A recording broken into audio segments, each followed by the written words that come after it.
Ce programme est financé par des amis et partenaires du ministère de Joyce Meyer.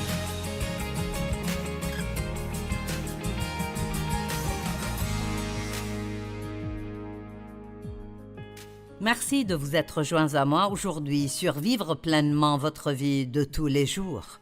J'espère que vous apprécierez le programme et qu'il fera une vraie différence dans votre vie. Nous avons commencé hier à parler de ne pas fuir vos problèmes. Je l'appelle cesser de vous encombrer. Nous avons tendance à faire cela. Si c'est quelque chose que nous ne voulons pas gérer dans notre vie, nous essayons de le cacher au plus profond de notre âme, de fermer la porte et d'agir comme si cela n'existait pas. Mais le fait est que cela ressurgit souvent d'autres façons. Et ce que nous fuyons continue toujours de nous pourchasser. Donc je pense que pour beaucoup de gens, c'est un moment de votre vie où vous devez rester en place et regarder la délivrance du Seigneur. C'est ce que Dieu a dit aux Israélites quand ils essayaient de fuir Pharaon. L'armée égyptienne les poursuivait, la mer Rouge était devant eux et ils avaient peur et ils voulaient fuir et ils blâmaient tout le monde pour leurs problèmes. Et Dieu a dit « Restez en place et regardez la délivrance du Seigneur ». Le fait est que si vous restez en place et vous vous calmez, vous pouvez vraiment entendre Dieu et entendre ce qu'il a à vous dire. Je me souviens d'un moment de ma vie où je blâmais Dave pour tout les problèmes de mon mariage avec lui. Et un jour, je priais pour que Dave change. Très souvent, nous prions pour que les autres changent, mais c'est nous qui devons changer. Et le Seigneur m'a dit, Dave n'est pas le problème. Et j'ai pensé, eh bien, si Dave n'est pas le problème, qui l'est? Il n'y a que moi et lui dans cette relation. Et j'ai finalement compris le fait que j'avais une mauvaise attitude. Oui, je suis gentil maintenant et c'est dur pour vous de le croire, mais j'avais une mauvaise attitude, une très mauvaise attitude. Et Dieu voulait m'utiliser pour enseigner sa parole. Et je faisais de petites études bibliques et un peu de ceci et un peu de cela. Mais j'avais une grande vision et je voulais que Dieu fasse de grandes choses dans ma vie, mais je ne le laissais pas s'occuper de moi. Je fuyais tout. Et l'une des façons dont nous fuyons les choses est de jeter la responsabilité de nos problèmes sur quelqu'un d'autre. Si tu ne faisais pas ça, alors je n'agirais pas mal. Et si tu changeais, alors je me comporterais mieux. Donc hier, nous avons parlé de gens dans la Bible qui ont fui. Moïse a fui l'Égypte, mais Dieu l'a renvoyé là-bas. Agar a fui sa maîtresse, mais Dieu a dit « Retourne et soumets-toi à ta maîtresse », même si Sarah ne la traitait pas comme il faut. Agar avait aussi une mauvaise attitude dont Dieu voulait s'occuper. Et nous avons terminé hier avec Élie qui était un grand prophète de Dieu. Certainement pas le genre d'homme dont on pourrait penser qu'il fuirait ses problèmes, mais il s'est épuisé à faire le travail du Seigneur. Même si vous faites le travail du Seigneur, parfois vous pourriez être épuisé. Et il avait tué la veille 450 prophètes de Baal et la Bible dit qu'il les a coupés en morceaux. Je ne peux même pas imaginer cela.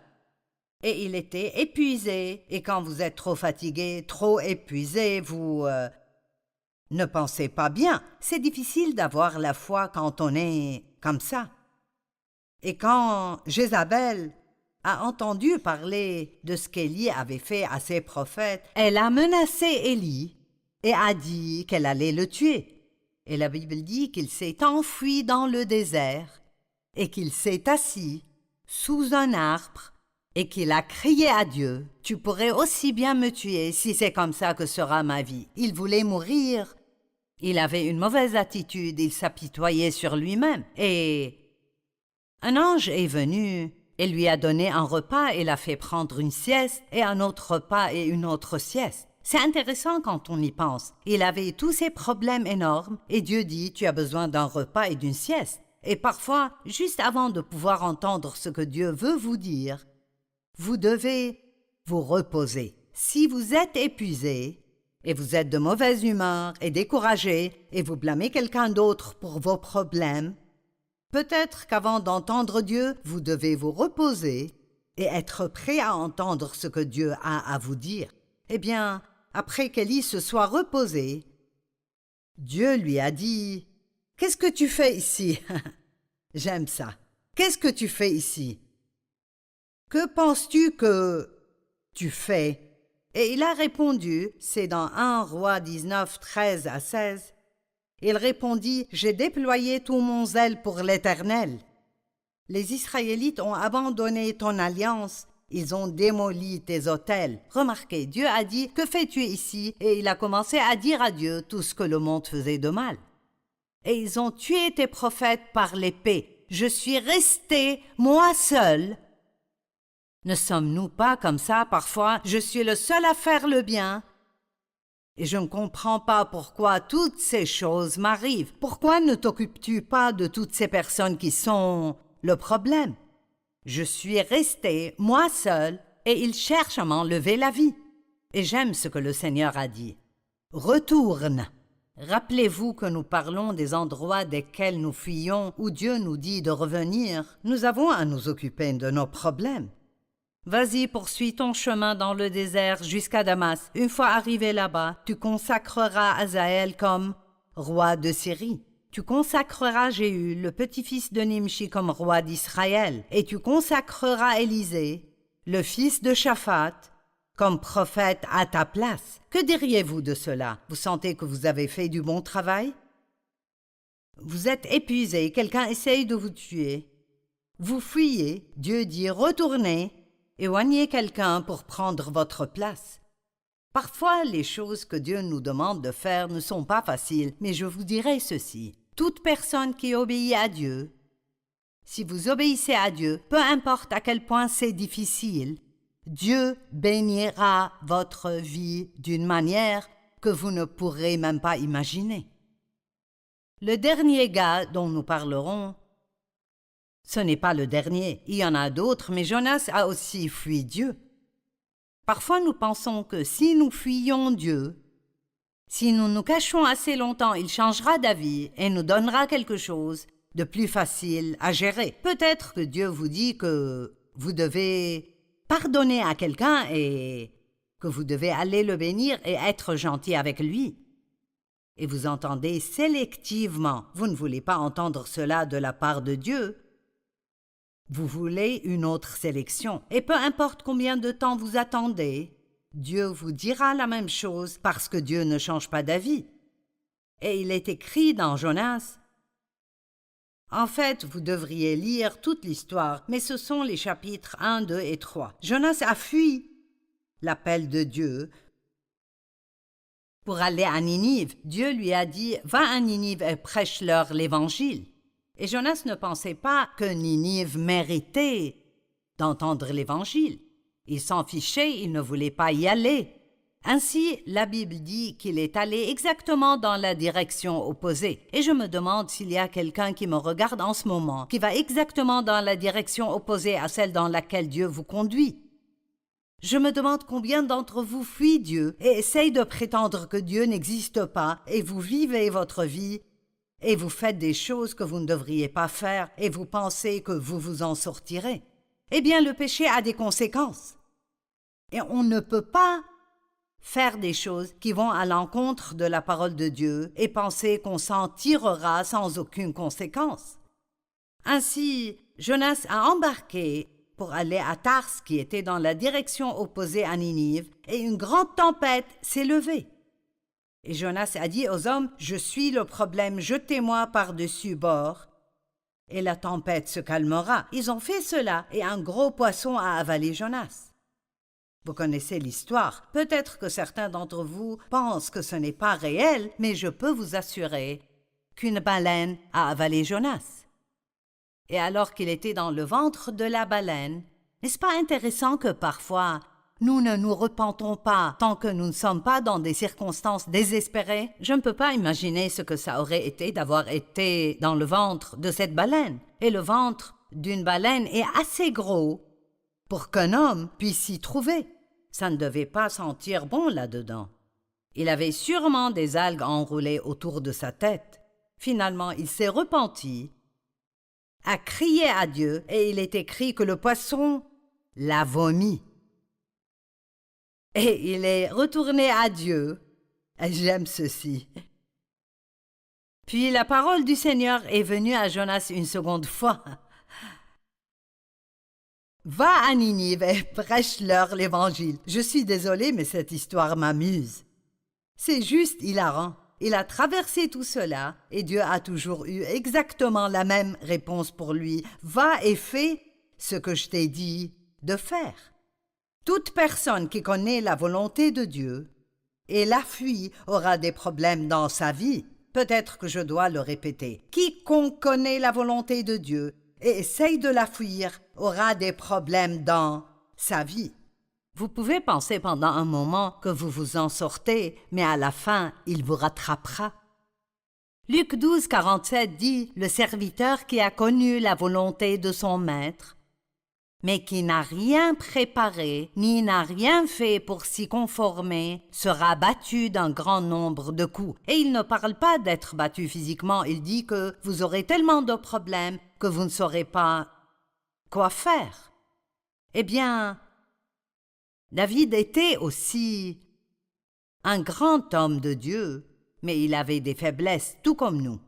Et il a beaucoup péché avec Bathsheba en commettant un adultère avec elle. Et la Bible dit que quand les rois partaient en guerre, David est resté à la maison. Il n'était pas là où il aurait dû être. Si vous n'êtes pas là où vous devriez être, vous avez des ennuis. Allez, quelqu'un doit entendre ça. Vous aurez des ennuis. Peut-être que vous êtes à la mauvaise fête, au mauvais moment, et vous aurez des ennuis. Éloignez-vous de ces mauvais endroits. Eh bien, pendant qu'il restait à la maison, il a vu Bathsheba sur le toit en train de prendre un bain. Il a commis l'adultère avec elle, et elle est tombée enceinte, et donc un nouveau problème. Un problème conduit à un autre problème. Il avait un vrai problème, et donc il a fait une chose qui a aggravé la situation. Il a fait ramener son mari Uri à la maison en pensant qu'il coucherait avec sa femme et ça résoudrait le problème. Mais c'était un homme d'honneur et il a dit « Je ne vais pas avoir des relations avec ma femme pendant que mes frères font encore la guerre. » Et donc David a fini par faire tuer Uri. Ainsi, il a commis l'adultère et il a commis un meurtre. Et pendant une année entière, il a réussi à ignorer toute la situation. Une année entière. Et puis Dieu lui a envoyé Nathan le prophète, avec une histoire qui a vraiment touché le cœur de David. Il lui a raconté une histoire que je pourrais partager avec vous demain si j'ai le temps. Il a finalement repris ses esprits et il a su qu'il devait se repentir. Faire face à la vérité est la seule chose qui nous libère. Jean 8, 31 et 32 dit « Si vous demeurez dans ma parole, vous êtes vraiment mes disciples, vous connaîtrez la vérité et la vérité vous rendra libre. » Vous trouvez la liberté en faisant face à la vérité. Qu'est-ce que la vérité? La vérité est la façon dont les choses sont vraiment, pas la façon dont nous pensons qu'elles sont. La vérité est égale à la réalité du point de vue de Dieu, non pas de notre point de vue. Que pense Dieu réellement de notre comportement? Que pense Dieu des choix que nous faisons habituellement dans notre vie? J'entends certaines des choses les plus folles des gens. C'est juste. Une femme a appelé une fois et a dit que beaucoup de ses amis faisaient des choses malhonnêtes, mais que Dieu les bénissait. Et elle voulait savoir si elle pouvait faire des choses malhonnêtes et si Dieu la bénirait. Je veux dire, qu'est-ce que cela veut même dire? Dieu est sérieux et il nous dit ce qu'il faut faire pour être béni. Et nous pouvons perdre ces bénédictions. Je veux la paix avec Dieu, pas vous? Je veux savoir quand je pose ma tête la nuit, non pas que j'ai été une personne parfaite parce que je ne le suis pas, mais je veux savoir que j'ai fait de mon mieux et que je me suis repenti pour les temps où j'ai fait du mal. Il m'a fallu beaucoup de temps pour en arriver là. Je me suis beaucoup enfui dans les premières années de ma vie. La vérité est un thème central dans la Bible. Jésus a dit « Je suis la vérité. Je suis le chemin, la vérité et la vie. Nul ne vient au Père excepté par moi. » Il est la parole de vérité. L'Esprit Saint est l'Esprit de vérité. Et nous sommes ceux qui appartenons à la vérité.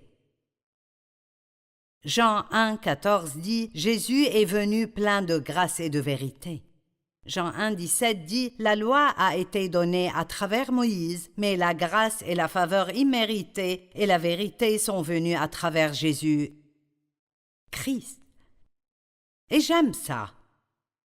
Psaume 51, 8 « Mais tu veux que la vérité soit au fond du cœur. Fais-moi connaître la sagesse dans le secret de mon être. » Le premier endroit où nous devons être honnêtes est à l'intérieur de nous, à propos de nous. N'essayez pas de trouver des excuses et de blâmer les autres, mais assumez la responsabilité des choses que nous faisons et que Dieu ne veut pas que nous fassions. Dieu a un si bon plan pour la vie de chacun de nous. Mais nous devons marcher dans la vérité et aimer la vérité. Dieu aime la vérité. Après que David a fait face à la vérité, il a pu se repentir. Et sa paix lui est revenue après qu'il s'est repenti. Eh bien, les gens fuient Dieu de différentes manières.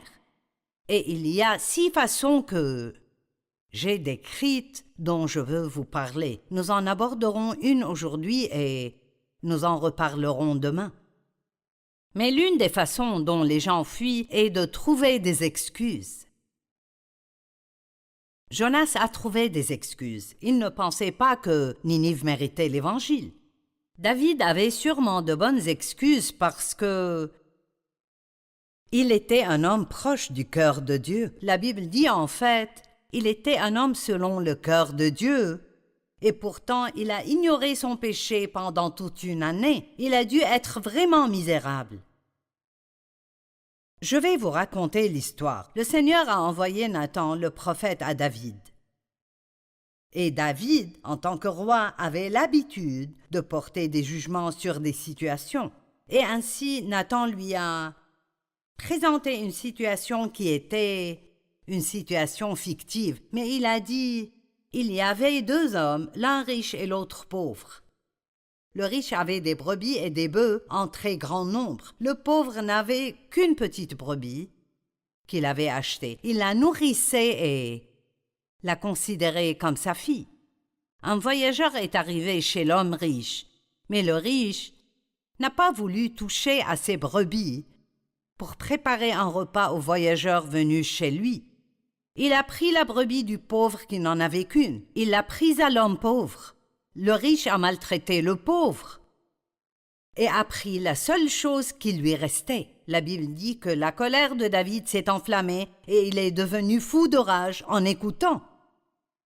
Et Nathan lui a dit « C'est toi qui es cet homme-là. » Ouh, je ne peux même pas l'imaginer. Avez-vous déjà blâmé quelqu'un d'autre et Dieu vous a confronté avec la vérité? J'ai partagé comment je priais pour que Dave change. Et Dieu a dit, ce n'est pas Dave, c'est toi. C'était difficile pour moi, mais c'était bon pour moi. Il y a beaucoup de choses qui sont difficiles pour nous, mais elles seront bonnes pour nous si nous les écoutons. Peut-être que vous priez pour que quelqu'un d'autre change, et au lieu de faire cela, vous devez demander à Dieu s'il y a quelque chose que vous devez changer qui pourrait améliorer la relation. Et donc David a finalement fait cette grande prière de repentance dans le psaume 51. Sa paix lui est revenue et la joie du salut lui est revenue. Ne soyez pas misérables parce que vous ne vous repentez pas pour les choses que Dieu vous montre. Mais l'une des façons dont les gens fuient leurs problèmes est de trouver des excuses. Waouh! Nous en avons tous un tas. Parfois, j'apporte ce petit sac que j'appelle mon sac d'excuses. Et il semble que chaque fois que nous ne voulons pas faire quelque chose, nous avons toujours une excuse. C'est trop dur. C'est une excuse que les gens utilisent tout le temps. Ce sera trop dur. Personne d'autre ne fait ça. Vous savez, aujourd'hui, nous avons beaucoup d'immoralité dans le monde. Et l'une des excuses est « tout le monde le fait, pourquoi pas moi ?» Vous savez quoi? Vous n'êtes pas tout le monde. Si vous vous appelez chrétien, vous devez vivre selon la parole de Dieu et ne pas penser qu'il est normal de faire des compromis et de faire toutes sortes de choses parce que tout le monde les fait. Je me souviens d'être allée un jour dans un magasin et j'ai essayé cette tenue, cette robe, et c'était à l'époque où les gens avaient des fentes dans leurs vêtements jusqu'à la jambe. La robe m'allait bien, mais j'ai dit à la dame « Je ne peux pas porter ça ». Et elle a dit « Mais ça te va bien, c'est la mode ». Et j'ai dit « Je suis un ministre de l'Évangile, je ne peux pas faire ce qui est à la mode. Je dois faire ce qui plaira à Dieu. » Vous ne pouvez pas toujours porter ce qui est à la mode. Vous devez faire ce que vous croyez qu'il plaira à Dieu. Et les gens n'aiment pas qu'on leur prêche ça. Ils préfèrent que vous leur disiez à quel point ils sont merveilleux. Eh bien, vous êtes merveilleux et Dieu vous a créé d'une manière formidable. Mais c'est important de prendre la décision de vivre selon la parole et n'utilisez pas l'excuse que personne d'autre ne le fait, car peu importe si les autres le font ou non, si vous êtes la seule personne que vous connaissez qui obéit à la parole de Dieu, obéissez et Dieu vous bénira. Des excuses. S'il vous plaît, excusez-moi. Jésus appelait les gens à le suivre et peut-être qu'aujourd'hui, il vous appelle à le suivre. Peut-être que vous n'avez pas de relation avec Jésus et vous ne l'avez jamais reçu comme votre Seigneur et Sauveur et il vous appelle aujourd'hui. Vous pouvez le sentir en vous. Dieu vous appelle à accepter Jésus comme votre Sauveur et à vous repentir de vos péchés et à commencer à vous tourner dans une autre direction et à vivre une vie différente. Et si vous n'avez jamais reçu Christ comme votre Sauveur, il y a un numéro sur votre écran en ce moment, vous pouvez l'appeler et nous pouvons vous en dire plus et prier avec vous. C'est très facile de recevoir Jésus comme votre Seigneur et Sauveur. Tout ce que vous avez à faire est de croire. Croyez dans votre cœur et reconnaissez de votre bouche que Jésus est Seigneur et que vous êtes prêt à vous détourner d'une vie pécheresse et à apprendre à vivre pour Dieu. Mais Jésus appelait les gens à le suivre. Et Luc 14, 18 dit « Mais ils ont tous commencé à trouver des excuses. » Wow! Le premier a dit « Eh bien, je viens d'acheter un terrain et je suis obligé d'aller le voir. Alors, excuse-moi. » Et un autre a dit « Je viens de me marier. Peux-tu m'excuser? » Il pensait que s'occuper d'une femme allait prendre tout son temps. Excuse-moi. Nous devons arrêter de donner à Dieu toutes nos excuses et dire « Oui, Seigneur, tout ce que tu veux. Que ta volonté soit faite sur terre comme au ciel. » Entendons ce que nous prions. La Bible nous dit que lorsque nous jugeons les autres, il n'y a aucune excuse pour cela. Eh bien, nous sommes tous pleins d'opinions, n'est-ce pas? Nous avons des opinions sur tout. Et nous pensons, vous ne devriez pas conduire ce genre de voiture, et vous devez faire cela et ne pas faire cela. Vous aurez plus de paix si vous vous occupez de vos affaires. Mais nous jugeons les autres. Dans Romains 2, le verset 1 dit « Pourquoi jugez-vous les autres quand vous agissez comme eux ?» Nous ne croyons pas cela. Pourquoi? Parce que nous trouvons des excuses pour ce que nous faisons, mais pour les autres, il n'y a pas d'excuses. Et la Bible dit « Qui que tu sois, toi qui juges, tu es donc inexcusable. » En effet, en jugeant les autres, tu te condamnes toi-même, puisque toi qui juges, tu agis comme eux.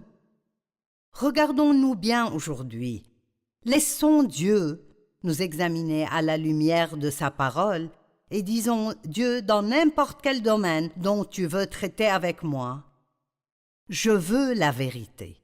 Soyons désireux de la vérité plus que de quoi que ce soit d'autre et arrêtons de fuir. Les choses que Dieu veut que nous confrontions